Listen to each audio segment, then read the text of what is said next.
Do you know, in the poem Loving in Truth, there are some very important metaphors and personifications used. So, let us explain them. But before that, you have to understand what is a metaphor. Metaphors are figures of speech that involve comparing two unlike things by stating that one thing is another. They create vivid imagery and enhance the understanding of a concept by drawing parallels between the known and the unfamiliar. In Loving in Truth by Sir Philip Sidney, there are metaphorical expressions that contribute to the overall meaning of the poem. So let's start. Number one, blackest face of Wu. What is the metaphor here? The poet metaphorically describes his emotional suffering as the blackest face of Wu. Let us explain. This metaphor paints a vivid imagery of intense sorrow and despair, using the color black to convey the depth and darkness of the poet's emotional pain. Next, words came halting forth. What is the metaphor here? The poet's words are described as halting. Explanation. This metaphor compares the poet's struggle to find the right words to a person stumbling or hesitating in their speech, conveying the difficulty he faces in expressing his feelings. Number 3. Invention, nature's child, fled, step dam, studies, blows. What is the metaphor here? Invention is metaphorically described as nature's child and it fled from step-dam studies blows. So there are human qualities given to invention.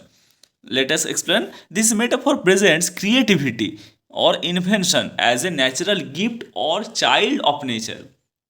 Stepdom study symbolizes harsh criticism or excessive scholarly effort, suggesting that creativity may be inhibited under such conditions. Number 4. Others' feet still seemed but strangers in my way. What is the metaphor here? The works of other poets are likened to others' feet and described as strangers in the poet's way.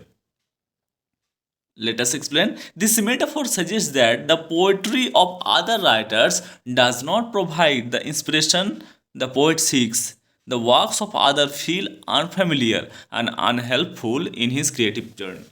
So, these metaphors contribute to the poem's rich imagery and convey the poet's internal struggles and the challenges he faces in expressing his love and emotions truthfully.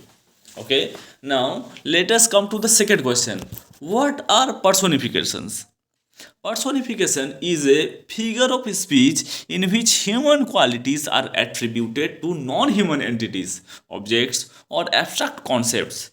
It involves giving human characteristics, traits, or actions to something that is not human. In Sir Philip Sidney's poem, Loving in Truth, there are instances of personification that contribute to the overall meaning. So let us discuss them. Number 1. Invention, nature's child, fled, stepped and studies blows. What is the personification here? Invention is personified as nature's child. Let us explain. This personification presents creativity, invention as a natural and innate quality akin to being a child of nature. The term stepdom study further personifies the act of studying or scholarly pursuits as a stepmother whose blows or harsh treatment cause invention to flee, suggesting that excessive academic scrutiny stifles creativity or damages creativity. Okay, number 2. But words came halting forth, wanting invention's stay. Here again, invention is personified as something that provides support or stay. Let us explain. Here, invention is personified as if it has the ability to support or assist the poet in finding the right words. The phrase wanting invention's stay suggests that the poet is struggling to find the right words because invention in this case is not offering its usual support. And last but not the least, fool, said my muse to me, look in thy heart and write. What is the personification here? The poet's muse is personified as one who can speak and offer advice. Let us explain. The muse is traditionally seen as a source of inspiration, and in this line, it is personified as if it is directly communicating with the poet. The muse advises the poet to look within his heart for inspiration and to write from his genuine feelings, emphasizing the personal and emotional aspect of the creative process. So, these personifications add a layer of vividness and emotional depth to the poem, making abstract concepts more relatable and engaging for the reader. Thank you. I hope it will help you a lot to understand the poem. Hit the like button and subscribe the channel for more.